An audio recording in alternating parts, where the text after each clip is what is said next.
Hoy vamos a estar comenzando un tema que ya se lo ha estado viendo acerca del poder de la sangre de Cristo, que en los temas anteriores se lo ha podido tratar, y hoy con la ayuda del Señor vamos a poder profundizar, ya que es un tema que muchos lo toman a la ligera, lo malentienden, y quizás hay muchos interrogantes en tu corazón, en tu mente, acerca del poder de la sangre de Cristo, cuál es el poder que tiene la sangre, y se empiezan a preguntar, cuando sabemos que somos limpiados por ella, y más allá de mis palabras, más allá de lo que hoy yo pudiera expresarle en la sencillez, podemos decir que no hace falta hacer estudios para saber cuál es el poder de la sangre de Cristo, ya que es completa. La sangre de Cristo nos acompaña a todos aquellos que creemos en Jesucristo.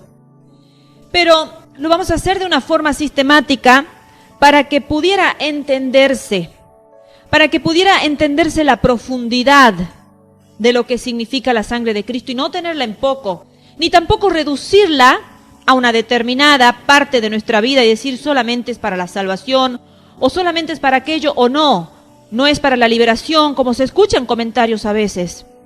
Entonces, en la profundidad y todo lo que envuelve, todo lo que abarca la sangre de Cristo, lo vamos a hacer de una forma un poco detallada. Y hay muchas veces personas que son bastante liberales, muchos de aquellos se hacen llamar incluso maestros, y se refieren a la Biblia como un libro sangriento. Muchos han dicho así, la Biblia es uno de los libros más sangrientos que se han conocido en toda la historia. Y realmente lo es, realmente lo es. Pero depende cómo lo hablamos, cómo lo estimamos y cómo lo entendemos, para nosotros así decir por qué realmente la Biblia es un libro sangriento, como muchos hablan de una manera bastante despreciativa y blasfémica, podríamos decir. Sí, este libro sagrado del que estamos estudiando, la Biblia, que es la palabra de Dios, es un libro sangriento. Desde Génesis capítulo 3, versículo 21, donde Dios mató un animal derramando la sangre y así proveyendo una cubierta para Adán y Eva, seres totalmente pecaminosos, hasta el Apocalipsis, el último libro de la Biblia, capítulo 12, versículo 11, donde dice que los santos vencieron a Satanás por medio de la sangre del Cordero.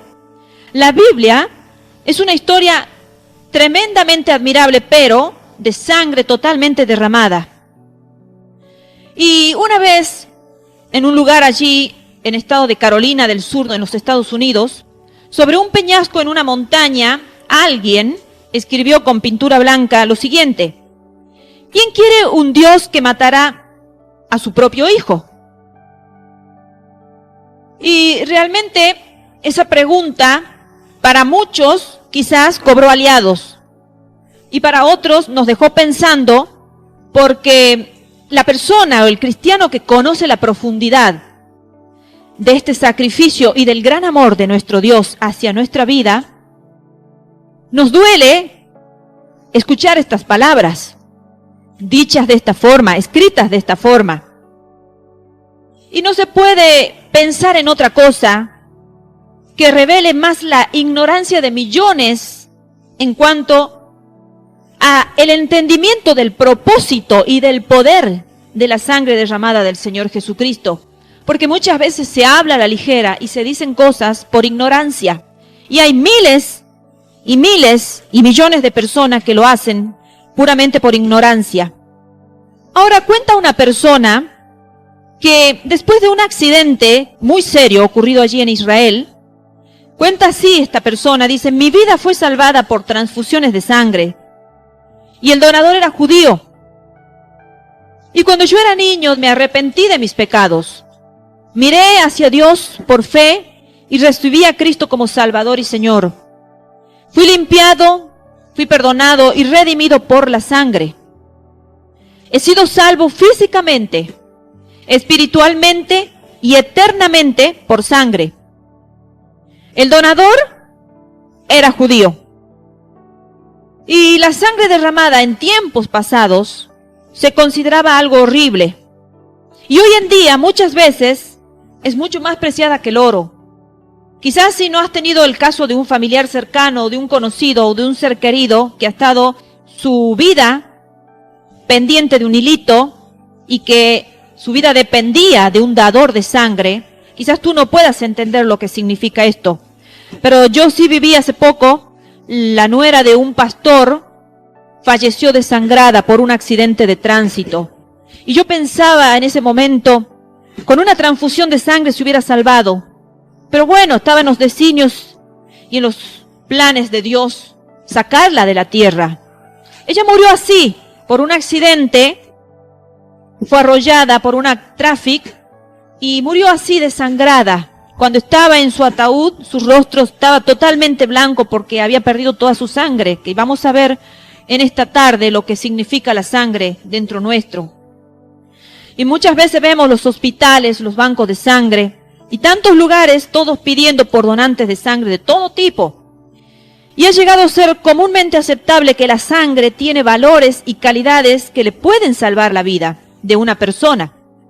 Y el apóstol Pedro escribió diciendo lo siguiente: sabiendo que fuisteis rescatados de vuestra vana manera de vivir, la cual recibisteis de vuestros padres, no con cosas corruptibles como oro o plata, sino con la sangre preciosa de Cristo. Eso se encuentra en Primera de Pedro, capítulo 1, versículos 18 y 19. Y si el perdón y la redención son por la sangre derramada de Cristo, y si en este universo no hay otro sacrificio por el pecado, entonces, por un buen entendimiento del valor y el poder de aquella sangre, estudiar acerca de la misma es el estudio más importante. Y vamos a ver dos versículos claves sobre el valor de la sangre derramada. El primero está en el Antiguo Testamento, en Levítico capítulo 17, versículo 11. Dice así: porque la vida de la carne en la sangre está, y yo os la he dado para hacer expiación sobre el altar por vuestras almas, y la misma sangre hará expiación de la persona. Fíjense en que la vida humana está en la sangre. Y cuando la Biblia dice que Cristo dio su vida por nosotros, quiere decir que Él derramó su sangre por nosotros. Si el valor de la sangre de la persona se mide por el valor de la vida, ¿cuán incalculable es el valor de la sangre derramada de Cristo, que derramó toda su sangre? Fíjense en que la propiciación por Israel, que aquí se menciona en Levítico capítulo 7, que recién lo acabamos de leer, versículo 11, no se logró la muerte de un animal, sino por el derramamiento de la sangre sobre el altar. Y en ninguna parte de las Escrituras se enseña que somos salvos por la vida perfecta y ejemplar de Cristo, sino solamente por su sangre derramada en el altar del Calvario. Vamos a leer Efesios capítulo 1, versículo 7. Dice así: ¿en quién tenemos redención?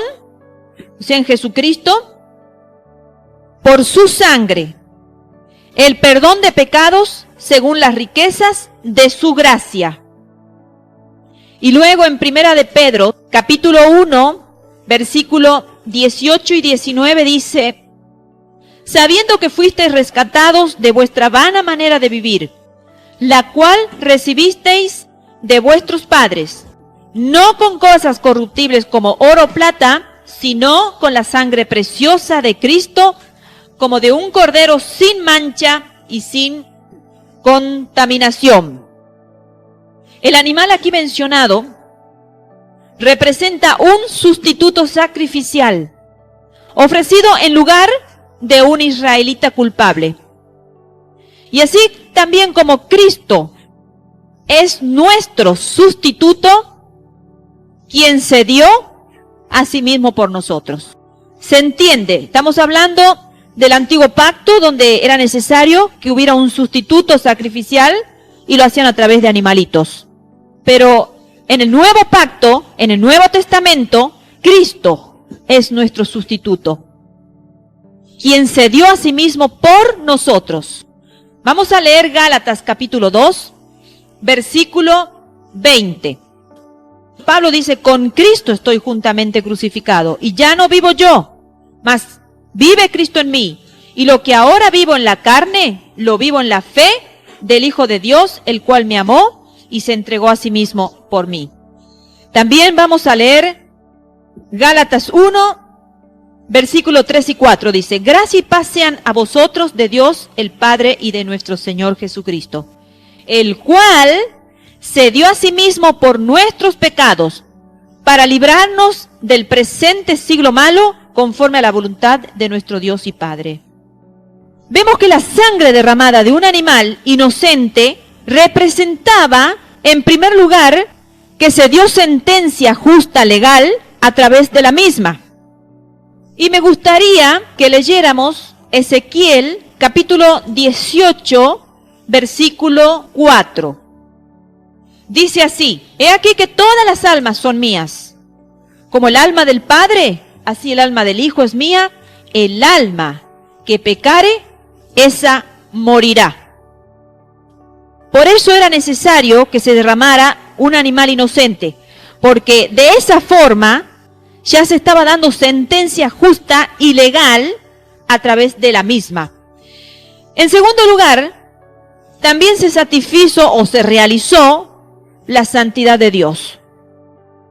Y por último, su justicia, o sea, hablando de Dios, su justicia fue vindicada o defendida. Lo mismo es cierto en cuanto a la sangre derramada de Cristo por nosotros hoy. O sea, lo mismo que se hizo en el antiguo pacto con el derramamiento de la sangre inocente de un animalito, para así poder satisfacer la santidad o realizarse la santidad de un Dios puro y santo, se dio también la sentencia justa a través de la misma, y su justicia fue defendida. Lo mismo sucede ahora en el presente con la sangre derramada de Cristo por nosotros hoy. Esto lo vas a ir entendiendo a medida que vayamos desglosando este maravilloso tema, porque se lo tiene que entender. Se tiene que entender en primer lugar la santidad de Dios. Eso es lo primero que se tiene que entender. En el pasado, en el antiguo pacto y en el presente. Dios fue, es y será lo mismo. Dios santo. Y debemos entender que en los dos tiempos, en el antiguo pacto como en el nuevo pacto, esa justicia tiene que hacerse para de esa manera ser satisfecha esa justicia, por un lado, y la santidad de Dios también ser satisfecha. Si no se entiende eso, entonces lejos estamos de comprender y dar el valor de la sangre de nuestro Dios, que la hizo a través de su Hijo, entregándolo para que muriera y derramara su sangre a favor nuestra. Ahora, vamos a Hebreos, o sea, a un libro ya del Nuevo Testamento. Capítulo 9, versículo 22 dice, y casi todo es purificado, según la ley, con sangre. Y sin derramamiento de sangre no se hace remisión, o sea, remisión de pecados. La sangre, querido amigo que estás escuchando, la sangre en las venas de Cristo no nos perdonó ni nos redimió. Solo su sangre derramada es la que prevaleció. No podemos decir que la sangre de Cristo cuando Él andaba sobre la tierra antes de morir era la que nos salvó. Tuvo que ser derramada para que así esa sangre pudiera perdonar y redimirnos de todos nuestros pecados.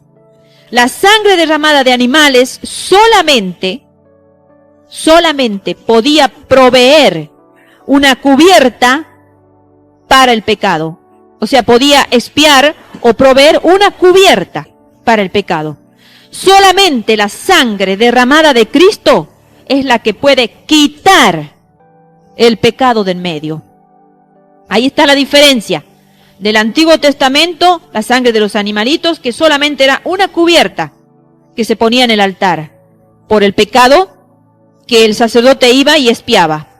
Pero la sangre de nuestro todopoderoso Cristo puede quitar el pecado de en medio. En Hebreo capítulo 9, versículo 26, la Biblia dice así, de otra manera, le hubiera sido necesario padecer muchas veces desde el principio del mundo. Pero ahora, en la consumación de los siglos, se presentó una vez, para siempre, por el sacrificio de sí mismo, para quitar de en medio el pecado. ¡Qué maravilla que un solo sacrificio que hizo nuestro Señor Jesucristo fue suficiente para quitar de en medio el pecado! No necesitamos los hombres, no necesitamos las personas tener que estar sacrificando. Porque muchas veces escucho a personas que hacen actos de sacrificios. Y muchos de ellos parece que les gusta llegar hasta provocarse ellos mismos el sangrado de su cuerpo, para así sentir paz en su corazón, de que han derramado sangre, y dicen muchos de ellos: yo he derramado sangre como Cristo la derramó, yo lo hice en sacrificio como Jesucristo para expiar mis pecados. Nosotros no necesitamos derramar ni una gota de sangre, ni una minúscula gota de sangre, para realizar nada, porque lo que Cristo hizo fue suficiente, y es suficiente para toda aquella persona pecadora que se allega a Él y pide perdón de todos sus pecados. Por lo tanto, si tú vives situaciones cruentas por la persecución, o porque te han provocado daños en tu cuerpo, te lo han provocado, tú dices: bueno, padezco esto por la causa de Cristo, te lo han provocado, pero que tú quieras provocarte algún tipo de señal en tu cuerpo y así te sientas en paz y te quieras identificar con la cruz de Cristo, lejos estás, querido amigo, querida amiga. Tú no tienes que hacer nada, porque ya lo hizo Cristo por tu vida una sola vez y para siempre. Su sacrificio fue suficiente para que tú puedas ser perdonado y tus pecados expiados. Ahora vamos a ver enseñanzas del primer derramamiento de sangre inocente en la Biblia. La primera referencia acerca del derramamiento de sangre inocente se encuentra en Génesis capítulo 3, versículo 21, que hicimos referencia al comenzar esta prédica. Y dice así: y Jehová Dios hizo al hombre y a su mujer túnicas de pieles y los vistió. Ahora, ¿qué aprendemos de esto? Tenemos muchísima enseñanza acerca de este texto que acabamos de leer. En primer lugar, los esfuerzos de Adán de esconder su vergüenza y culpa fueron totalmente vanos. Podemos leer en capítulo 3, versículo 7 lo siguiente: entonces fueron abiertos los ojos de ambos, de Adán y de Eva, y conocieron que estaban desnudos. Entonces cosieron hojas de higuera y se hicieron delantales. Así vemos que como todos los esfuerzos que hizo Adán y Eva fueron inadecuados y vanos, así también todo esfuerzo humano para negar nuestra culpabilidad y tratar de cumplir nuestros pecados no son más que delantales de hoja de higuera, querido mío que estás escuchando. No nos podemos esconder de Dios. Así te vayas a una montaña, así quizás quieras andar por debajo de las aguas y te sientas en paz, no te puedes esconder de Dios. No hay hojas de higuera que puedan tapar tu vergüenza, porque todo pecado produce vergüenza. Hay personas que dicen que tienen cauterizadas sus conciencias, pero aún así, en algún momento cuando Dios quiere, esas personas tienen conciencia, y aunque anden por el mundo como desvergonzados, en su fuero interior, en lo más profundo de su interior, sienten vergüenza. Y no pueden tapar, ni pueden negar su culpabilidad. No nos podemos, querido amigo, querida amiga que estás escuchando, esconder de Dios. En Génesis capítulo 3, el versículo 9 y 10, a continuación de lo que hemos leído recién, dice: mas Jehová Dios llamó al hombre y le dijo: ¿dónde estás tú? Porque recuerden que se habían escondido de la presencia de Dios entre los árboles del huerto. A ver, leamos el versículo 8 para aquellos que no conocen la historia. Dice: y oyeron Adán y Eva la voz de Jehová Dios que se paseaba en el huerto al aire del día. Y el hombre y su mujer se escondieron de la presencia de Jehová Dios entre los árboles del huerto. Mas Jehová Dios llamó al hombre y le dijo: ¿dónde estás tú? Y él respondió: oí tu voz en el huerto y tuve miedo porque estaba desnudo y me escondí. Es así, querido amigo que estás escuchando. Te podrás esconder donde quieras. Pero si Dios te quiere encontrar y confrontarte, lo va a hacer. Lo va a hacer como lo hizo con Adán, lo va a hacer con tu vida también. Dios no podía tener trato con Adán hasta que se haya establecido o satisfecho su justicia. Por eso los pecados nuestros también tienen que ser juzgados primeramente, antes que Dios nos pueda salvar.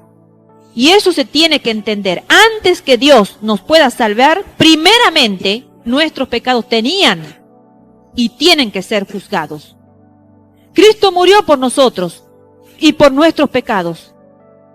Y satisfizo todas las demandas de esa manera justas de Dios en contra nuestra. Muriendo Cristo, satisfizo todas las demandas justas de Dios en contra nuestro, porque recuerden, y siempre tenemos que recordar, querido amigo y querido hermano también, que Dios es santo. Por lo tanto, se necesitaba un sacrificio para poder satisfacer así las necesidades, las demandas justas de un Dios justo y de un Dios santo. Y para proveer también una cubierta para Adán, un animal tuvo que ser sacrificado y su sangre derramada. El pecado demandaba la condena de muerte. En Romanos 6, capítulo 23 dice, porque la paga del pecado es muerte, mas la dádiva de Dios es vida eterna en Cristo Jesús, Señor nuestro.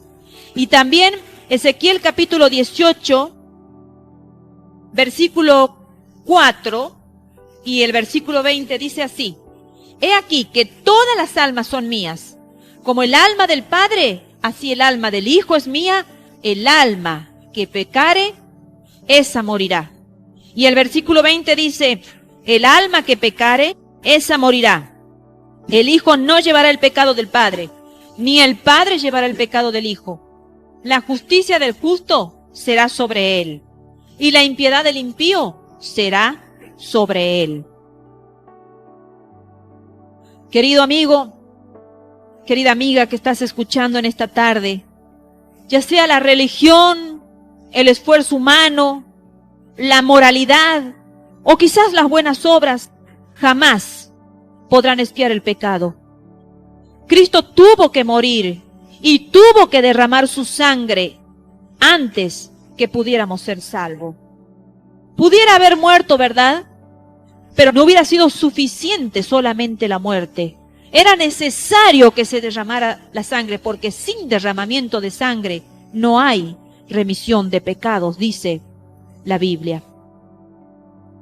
Entonces Cristo tuvo que morir y derramar su sangre antes que pudiéramos ser salvos nosotros. Primero el sacrificio para poder luego ser salvos. Y aquí tenemos la primera ilustración de sacrificio sustitucionario. O Adán o un sustituto cualquiera tuvo que morir por los pecados.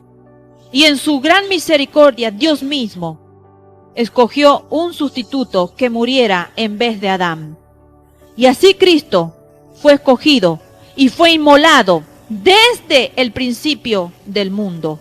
Vamos a leer Hechos, capítulo 2, versículos 22 y 23. Dice así: varones israelitas, oíd estas palabras. Jesús Nazareno, varón aprobado por Dios entre vosotros con las maravillas, prodigios y señales que Dios hizo entre vosotros, por medio de él, como vosotros mismos sabéis, a este, entregado por el determinado consejo y anticipado conocimiento de Dios, prendisteis y matasteis por manos de inicuos crucificándole. Fíjense en qué importante que es este texto, porque aquí estamos viendo que ya Dios sabía, dice, porque fue entregado por el determinado consejo y anticipado conocimiento de Dios. No es que eso se realizó en el momento, que fue el pensamiento de los hombres, la determinación de los hombres, ya estaba con el anticipado conocimiento de Dios. Fue que prendisteis y matasteis por manos de inicuos crucificándole.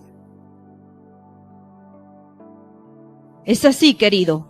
Así fue que el apóstol San Pablo pudo escribir en Gálatas 2:20, el cual me amó y se entregó a sí mismo por mí. Y qué hermoso es que tú también puedas repetir esas palabras de la misma forma como el apóstol Pablo lo pudo expresar. Tú puedas decir, el cual me amó y se entregó a sí mismo por mí. Y puedas sentir ese gran amor de Jesucristo nuestro Salvador. Ahora vamos a empezar a ver que la sangre derramada de Cristo tiene poder. Y hoy no vamos a terminar de ver todo lo que abarca, pero sí vamos a comenzar. En primer lugar, la sangre derramada de Cristo tiene poder para satisfacer la justicia y la santidad de Dios, que más o menos lo estuvimos explicando recién. Como hemos visto al principio en Génesis, capítulo 3, versículo 21, Dios no pudo tener trato con Adán en misericordia hasta que fuese juzgado el pecado y la penalidad pagada. Dios es misericordioso y muy misericordioso y anhela mostrar misericordia. Pero también esto debemos entender, que Dios es infinitamente santo. Por eso fue necesario, hermanos, que a pesar de que Dios es grande en misericordia, como dice su palabra, y como dice el Salmo 103, versículo 11, y que dice que sus misericordias son nuevas cada mañana, y si no fuera por la misericordia de Dios, muchos de nosotros no estaríamos vivos, muchos de nosotros no estaríamos de pie. Pero aún así, esto se debe entender, que Dios es infinitamente santo. Y por eso Dios no pudo tener trato con Adán en misericordia, hasta que fuese juzgado el pecado y la penalidad pagada. Se necesitaba pagar la pena esa, que es la pena de muerte, porque dice el Señor que también en el presente dice, la paga del pecado es la muerte. Por lo tanto, Dios no puede tolerar, no puede mirar ni pasar por alto el pecado, porque Él es santo. Y solamente cuando se defiende, se vindica su santidad y queda satisfecha su justicia, es que Dios puede tratar con nosotros en misericordia.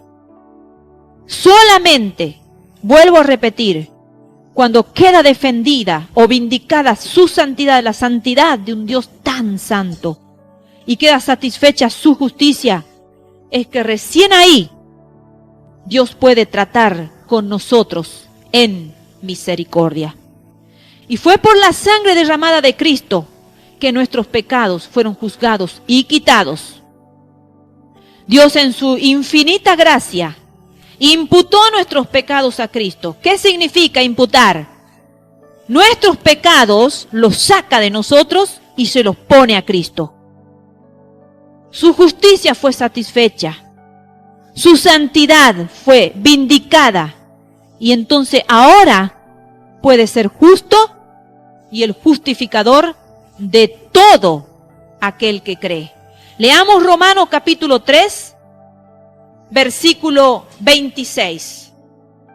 Dice así su palabra: con la mira de manifestar en este tiempo su justicia, a fin de que Él sea el justo y el que justifica al que es de la fe de Jesús.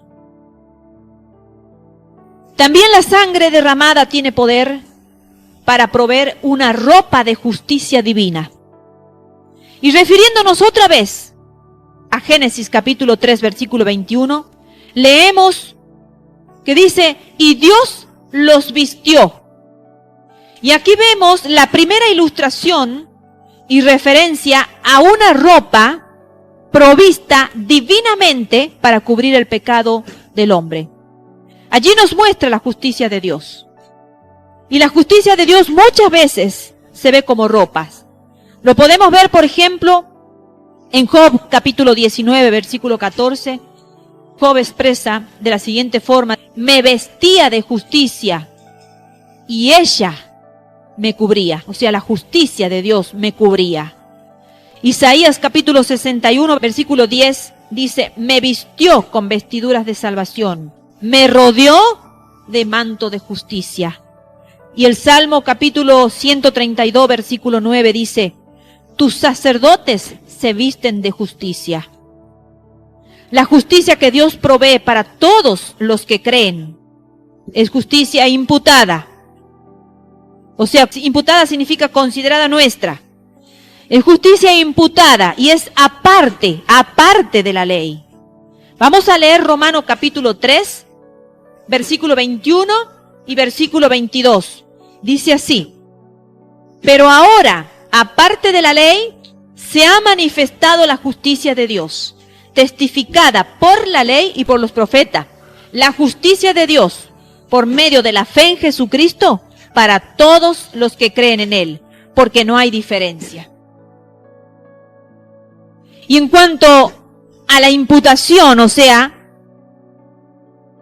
a ese acto, a ese pecado atribuidos a alguien, a esa culpa atribuidos a alguien, que en este caso puesta sobre Jesucristo, y basando los pensamientos sobre 2 Corintios, podemos leer capítulo 5, versículo 21, dice, al que no conoció pecado, por nosotros lo hizo pecado, para que nosotros fuésemos hecho justicia de Dios en él. O sea, lo que sobre nosotros tenía que caer, cayó sobre Cristo, para que nosotros fuésemos hechos justicia de Dios en él, o sea, a través de Jesucristo. Y basado en esto que acabo de leer, de 2 Corintios capítulo 5, 21, Martín Lutero escribió lo siguiente: cualquiera que peque, ya sea yo, usted, o todo lo que hayamos hecho y lo que haremos, todos estos pecados por imputación fueron hechos los propios pecados de Cristo, tan cierto como si Él los hubiera cometido, y su justicia a la vez es hecha nuestra, como si jamás hubiésemos pecado, como que siempre fuésemos justos como lo era Cristo. ¿Puedes entender la profundidad de este misterio, querido amigo, que estás escuchando? Que el Espíritu Santo puede estar obrando en tu interior. Porque nosotros, los seres humanos, recibimos lo de Jesús, que es su justicia. Y Jesús, el justo, recibe lo nuestro, que es el pecado. Y aquella justicia que Dios nos impute, nos considera nuestra, es la justicia de Cristo mismo. ¿Puedes considerar la profundidad de este misterio? Ya revelado. Un misterio ya revelado, pero para muchos queda como misterio. Por eso es que se mofan de la sangre de Cristo. Si tuvieran en cuenta que lo que nos correspondía a nosotros fue puesto sobre Cristo, lo que estaba en nosotros, que era el pecado, fue puesto sobre Cristo el justo, y lo que no merecíamos y que lo tenía Jesucristo, que era la justicia, fue imputada, fue puesta sobre nosotros. Entonces ya nadie se atrevería a mofarse y a tomar en poco y a pisotear como muchos pisotean la sangre de Cristo. No es así, hermanos. La sangre de Cristo tiene su poder. La sangre de Cristo tiene su valor. Todo esto revela la pequeñez de todo esfuerzo humano de justicia propia, de salvarse uno mismo del pecado. En Génesis capítulo 3, versículo 21, vemos la incapacidad absoluta de Adán. Su salvación, como la nuestra, tenía que ser toda de pura gracia, por la sangre derramada y el sacrificio sustitucionario, y todo eso por la justicia divina, imputada enteramente aparte de las obras de la ley. Qué profundo este sacrificio, querido, que cuando logremos entender este misterio profundo, pero ya revelado, deja de ser misterio, ¿verdad? Cuando ya es revelado. Pero para muchos sigue siendo misterio. Por eso es que son capaces de hablar y de pensar, de ponerle y de sacar. La sangre sirve para esto, no sirve para esto ni para aquello. Cuando entendamos la profundidad de este sacrificio, del valor que tiene la sangre de Cristo derramada, es que entonces vamos a poder usarla correctamente, apropiadamente. También la sangre derramada, queridos que están escuchando, tiene poder para justificarnos en los ojos de un Dios santo. Esa sangre nos justifica ante los ojos de un Dios santo, como estuvimos diciendo recién. Ser justificado es muy parecido a ser hecho justo, porque las dos palabras se derivan de la misma raíz, dikaio. Y en el lenguaje común diario, justificado quiere decir rectificar, pero en las Escrituras quiere decir declarado sin culpa. Declarado ser sin culpa. Justificación es una palabra usada en el juzgado, y justificar es un acto judicial. Y cuando uno cree en Cristo, es vestido con su justicia. Es vestido con su justicia. Como un pecador creyente, vestido con la justicia de Cristo, entra en el juzgado de Dios para oír al juez del universo decir, el veredicto es sin culpa. La justificación no es mero perdón. Es pues Dios que nos declara inocentes, sin culpa, sin condenación. Porque muchas veces perdonamos, ¿verdad? Pero sabemos que la persona es culpable. Aquí el Señor nos está declarando inocente, nos está declarando sin culpa, nos está declarando sin condenación, como si jamás hubiésemos pecado. Qué hermoso que es el perdón de nuestro Dios a través de Jesucristo. Mirarnos con ojos como lo puede hacer solamente un Dios santo. Porque nosotros muchas veces nos perdonamos aquí en la tierra, pero nos seguimos mirando con ojos malos. Nos seguimos mirando con ojos de condenación.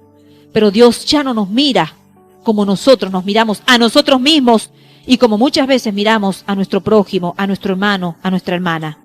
Dios nos mira ya, inocentes, sin culpa y sin condenación, como si nunca hubiéramos pecado.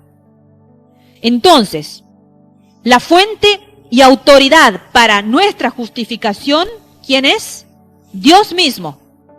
Vamos a leer Romanos, capítulo 3, versículo 26. Con la mira de manifestar en este tiempo su justicia, a fin de que Él sea justo y el que justifica al que es de la fe de Jesús. También el versículo 30 dice, porque Dios es uno, y Él justificará por la fe a los de la circuncisión y por medio de la fe a los de la incircuncisión. Entonces la fuente y autoridad para nuestra justificación es Dios mismo. El medio por el cual la recibimos es la fe. Nosotros sabemos que somos justificados, hermanos, queridos, amigos que están escuchando, solamente por la fe. Este camino es solamente por la fe. Por eso tu conciencia va a quedar tranquila de todo pecado solamente si caminas por fe. Si tú empiezas a hacer obras y quieres justificarte por medio de las obras, tu conciencia siempre va a estar torturada.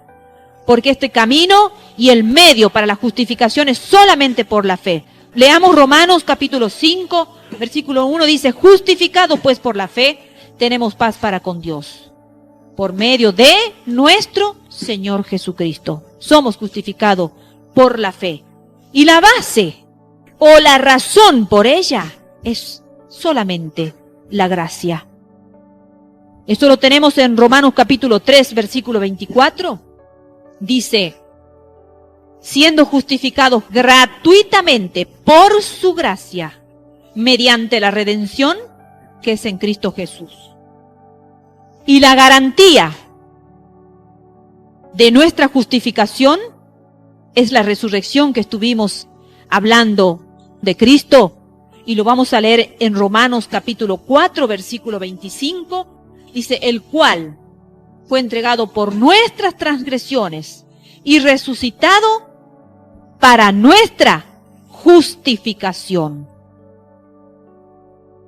Y el precio y el poder que lo hace posible y disponible es la sangre preciosa de nuestro Señor Jesucristo derramada en la cruz del Calvario. Leamos Romanos capítulo 3, versículo 24, dice: siendo justificados gratuitamente por su gracia, mediante la redención que es en Cristo Jesús. Y el capítulo 5, versículo 9 de Romano dice: pues mucho más, estando ya justificados en su sangre, por él seremos salvos de la ira. Justificados en su sangre, seremos salvos de la ira. Entonces, querido amigo que estás escuchando, allí en Romanos tienes todo: la fuente, el medio, la base, la garantía y el precio de nuestra salvación.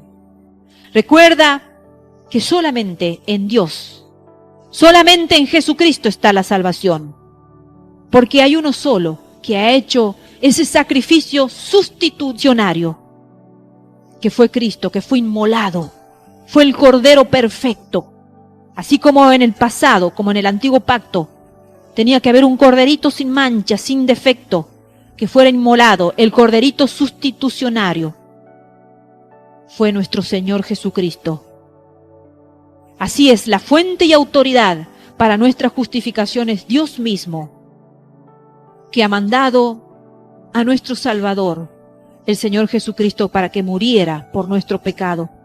El medio por el cual recibimos la salvación es solo por fe. No te afanes en esta vida por intentar por tus propios medios de ser bueno, de poder justificarte por tus actos, que no está malo, ese es el camino de la santidad, pero no es el camino de la salvación. El medio por el cual recibimos la salvación es la fe. La base o la razón por la cual recibimos la salvación es solamente por pura gracia. La garantía que te puede hacer vivir tranquilo acá en la tierra y que te puede hacer vivir confiado en que el precio fue pagado y que tú eres justificado es la resurrección de nuestro Cristo. Por eso hay muchos dioses acá en la tierra, pero las personas viven atormentadas. Las que creen en esos dioses que no han resucitado viven atormentados. Muchos de aquellos que se han convertido dicen que su vida es un total infierno, un total tormento, porque no hay garantía, no hay resurrección. Pero nuestro Dios, nuestro Cristo, ha resucitado, y esa es la garantía de nuestra justificación. No los hechos, los actos que tú quieras hacer por tus propios medios.